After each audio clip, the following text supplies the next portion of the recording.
Hello world, welcome to a rough cut version of Bo and the Boys podcast. We have not been missing in action. We have been working our tails off through harvest, through winter sports with the kids, and all kinds of other activities. And this video will be a prelude to getting back to normal, to getting back to conversation that matters to you and me. So stick around with us for the next several minutes. I hope that if you're in your cars or your trucks or in your tractors or wherever or whatever you are doing, I hope that this short episode helps you to have a brighter day. Come on, let's go.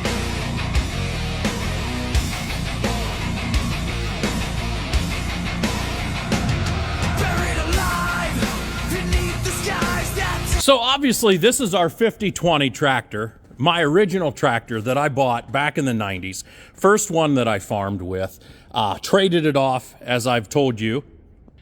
Spent years tracking it back down. Anyway, you guys know the story. We've done a few plow days with this. You've seen multiple videos of us either having this on a grain cart or a plow. We use this tractor for quite a few things. Anyway, the point I'm trying to make is we've got a leak. Actually, we've got a couple leaks. And we're going to run this down to our good buddy, Stein Repair Services, and his shop. And we're going to let him tinker with it, get some leaks fixed. And when this thing comes back, it's going to be in Bo Allen quality condition once again. Now listen, don't shoot me. Don't shoot me. I take a lot of pride in keeping very, very clean equipment, well-maintained equipment. I do not like to put things away dirty. I don't like to do things out of my, routine from year to year. But sometimes when you're in the custom farm business, things will get put away dirty. And this combine and that combine are dirty. And you say, why? Junior and I had things cleaned up pretty well. And then we got a phone call to come out and harvest some more acres. So, kind of being the farming whore that I am, I'm not going to say no, especially to some good custom acres and some good folks that we've operated for off and on for a couple decades now. But today is a warmer day. I'm going to be sweating here in this sweatshirt in a little bit, but I think we're going to get these combines out. We're going to get them cleaned up the way that I want them cleaned up. We're going to have about a day and a half here of drying them back out, meaning, shedding the water back off of them, letting them run just a little bit to get, the water out of some, tight spaces. Temperatures are going to go down to about 16 degrees here in a few days. And obviously I don't have a heated shop, but I want to get these things cleaned up, looking the way they're supposed to look, give them a day and a half to dry out before we, put them back here in the cold storage for, what could be the remainder of winter. Anyway. So we're going to start this big segment of conversation off today in a little bit different of a fashion. My son Junior has no idea that we're rough cutting a little podcast today. He may be just a little bit nervous, but that's what makes life great. That's what makes podcasting great. I love the spontaneity of it. We're going to try to pull out a great conversation. He's coming around the corner in his Dodge. Let's get this going, guys.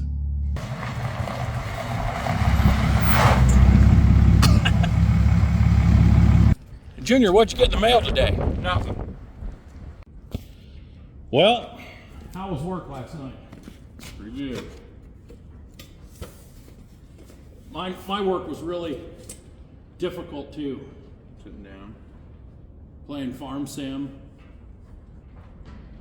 Actually, I've been fretting quite a bit about input costs and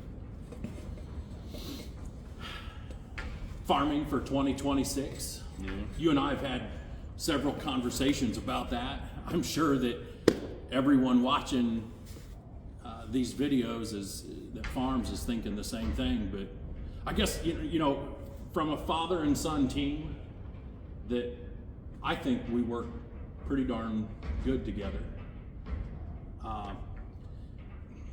You know, staying up late at night, you and others might think that I'm crazy when I stay up till 3 o'clock in the morning, but my brain doesn't shut off. You know, you're working third shift through the winter. I mean, how do you turn your brain off at night when you come in and want to go to bed when the sun's coming up? I can't. It's hard. I remember when I was your age, farming and doing some trucking, and you know, you sometimes you'd get up at midnight and you'd be in the semi by 2 a.m. to run up to Cleveland or something. You had a dock call time at 6 a.m. and you'd come back and you'd farm and might have a day off and haul some grain during the day and get a night's sleep, and then you know your schedule would be just chaotic. You know, almost like what the swing shift would be. Yeah. I can't ever get used to it, and I'm, you know, twice your age, obviously. But you seem to be doing pretty well with it. Yeah. Yep. But anyway, yeah. So like these inputs, you've heard me say that we're like 40 months into low commodity prices or low grain prices and high input costs, high inflation. To try to buy or lease new machinery is nuts. I don't want to keep, you know, repeating all the same things, but now that we're in 2026, you know, you and I have made some new plans that obviously we're not going to talk about because it's our business, not yours. No offense, but you know, we're trying to make plans to expand and do all these really good things that will allow a great transition from me and my generation to you, and then, you know, hopefully someday your kids' generation too. These decisions are well thought out by the both of us, and by our bankers and by very smart, intelligent people that are supposed to know numbers for a living. But the math ain't mathing. You know what my perspective is. I'll go into that in a couple minutes, but I'm curious to know what your perspective is as a young man.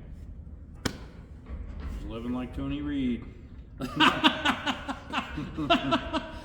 Well, you got to expand on that now. What do you mean? You can't care. I don't know. You just gotta try to leave all the politics out of it and just kind of do your own thing, I guess. I don't know. Like, yeah, I don't know. You know, Tony Reed and a lot of the other guys that have kind of influenced you, or I say us, over the last several years, in the end, I see us all being a lot alike. But we're all individual farmers and operators too. Yeah, Tony Reed's got a very good perspective. Rob Sharkey has a very good perspective on things. You know, tractor guy and even old Charlie Trucker, you know, they've just got these great perspectives. But, you know, the one thing that I see out of every single one of them that's a standard, no matter what, they just get right back up and they keep farming, or they keep working. You know, they let a lot of things fly off their shoulder. We let a lot of things fly off of our shoulders. But we get back up every day and we go right back to work, whether that's a day shift, night shift, or sometimes working 4 or 5 jobs between the two of us, you know, to make ends meet. I don't know if I'd necessarily change our status if I could. I think what we've done together, you and me, and and Grandpa too. You know, the three of us, we've built something together that's, to me, it's a dream. Yeah. And with these crazy economics or crazy things going on in the world today, it makes me nervous, but at the same time, I'm still proud and happy to have, you know, a partnership with you and a farming operation with you every day. All the sentimentals. So, I don't know, let's talk about tractors. I'm sure nobody wants to hear about a couple of farmers bitching and moaning about input prices for the 7,000th video in a row. Before you came in, I was talking about putting some dirty equipment away.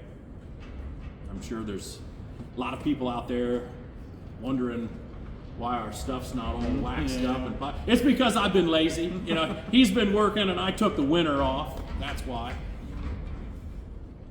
9100, we actually had it spiffy and shined up better too, and just kind of like the combines, we had an opportunity to go out and do some chisel plowing with it, and we got it dirty again.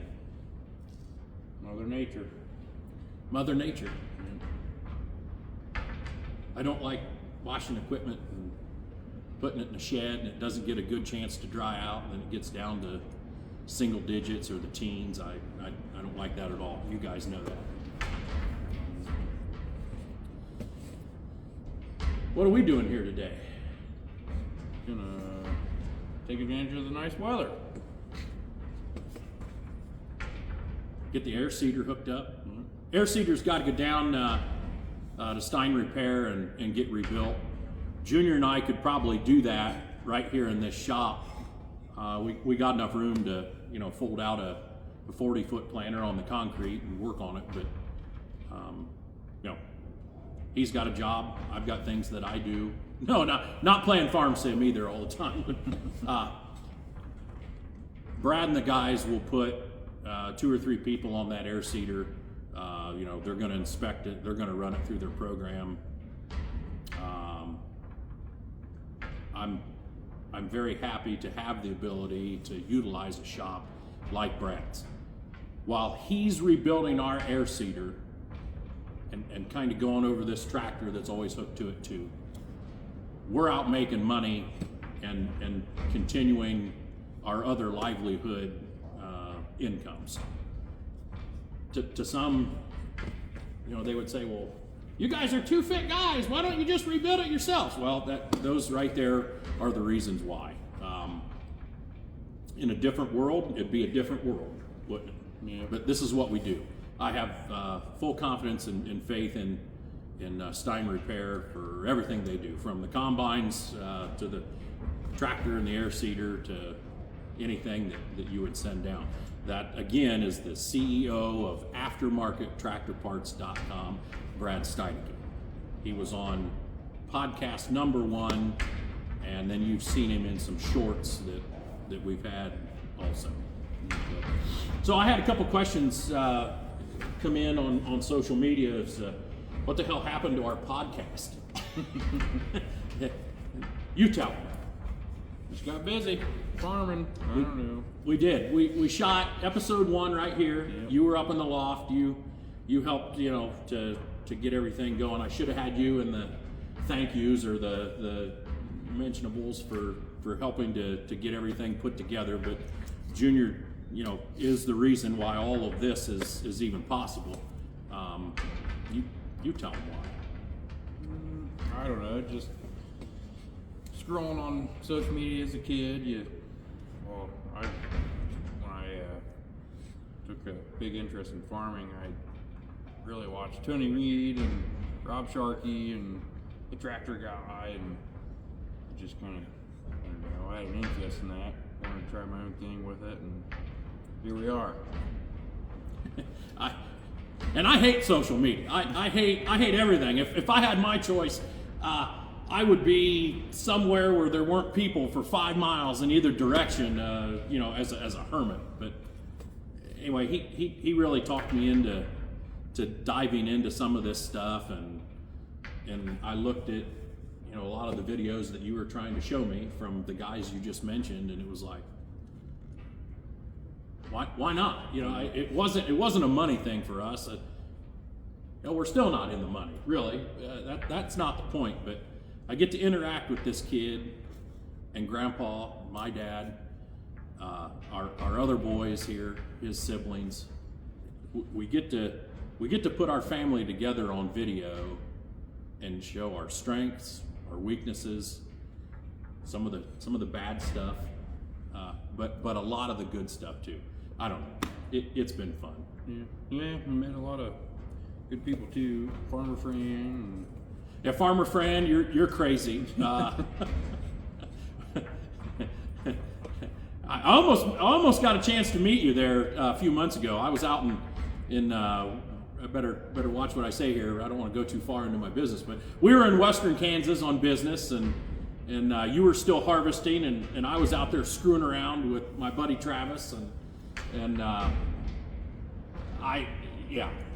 needed to get back. We were on a big rain delay here in Ohio, and took our time out there. But yeah, I was this close from driving up to see old Farmer Fran, and that would have been a hootenanny. To be continued.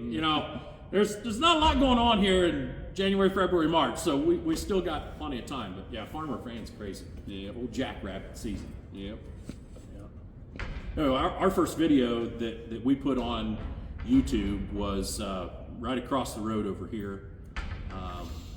Neighbor's cow got out.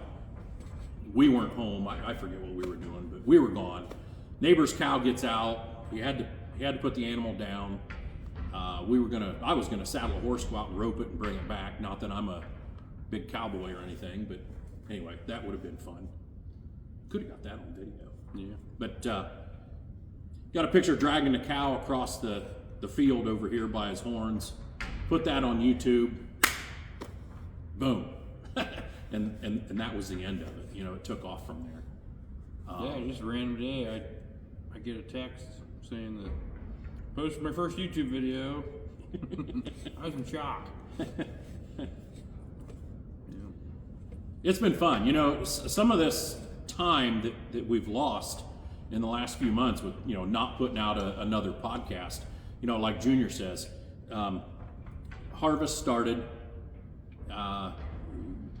We've got a very tight-knit, great group of guys that we custom farm for. And, to an extent, I can't have a camera going all the time. Now, we put out enough videos when some of our landowners aren't standing around, and we have fun.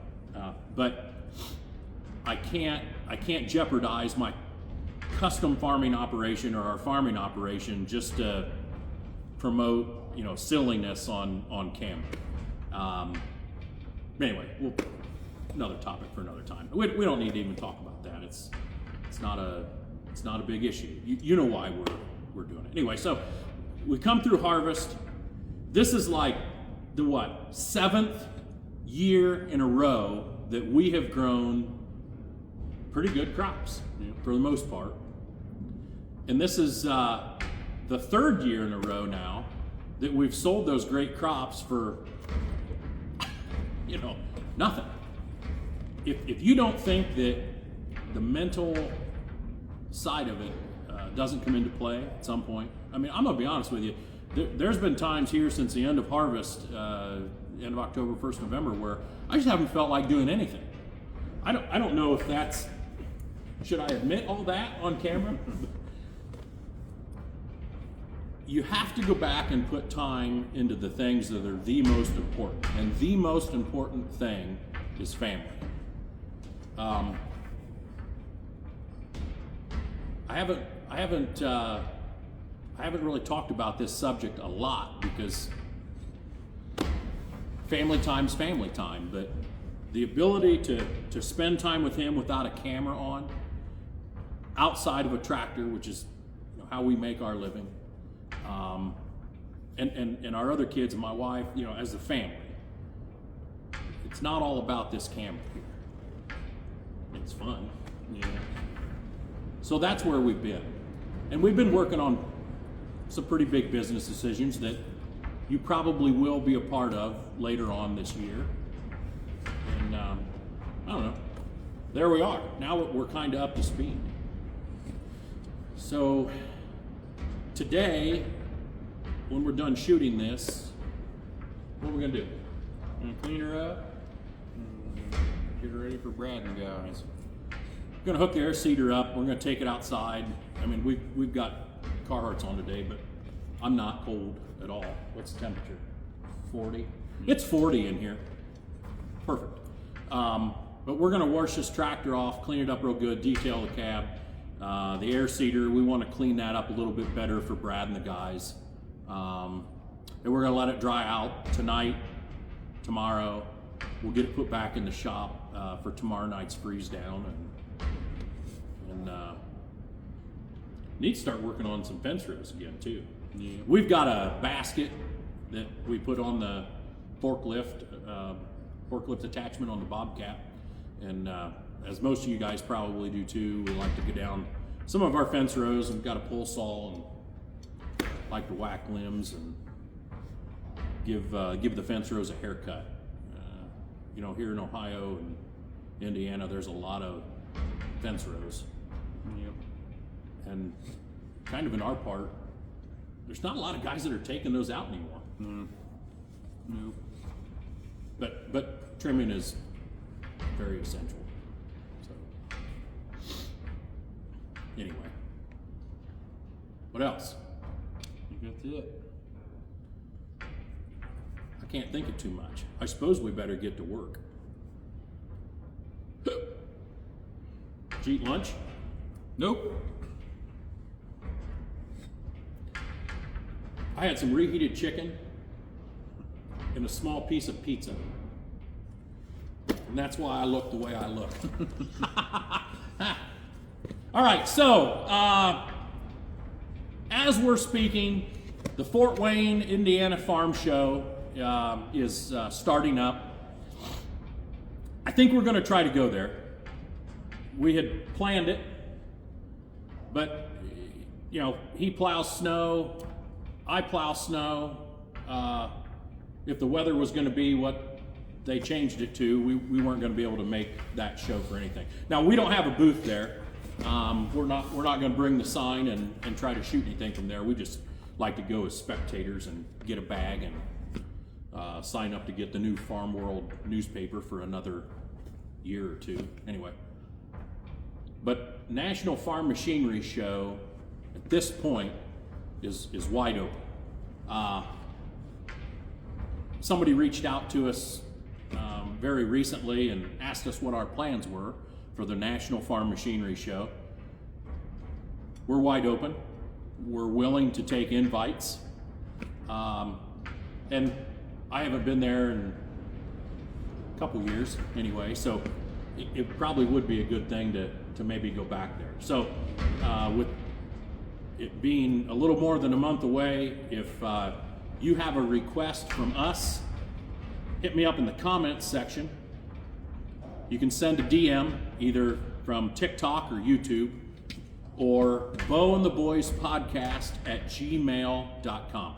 boandtheboyspodcast@gmail.com. Oh, and I guess I should reveal the hotline for Bo and the Boys podcast. I'm ready to do it. So here goes. I guess with technology, if you start calling and harassing us all the time and leaving us nasty voicemails, one, we can call the police. Two, we can get Verizon to come after you or whatever. Anyway, or I can just simply block you.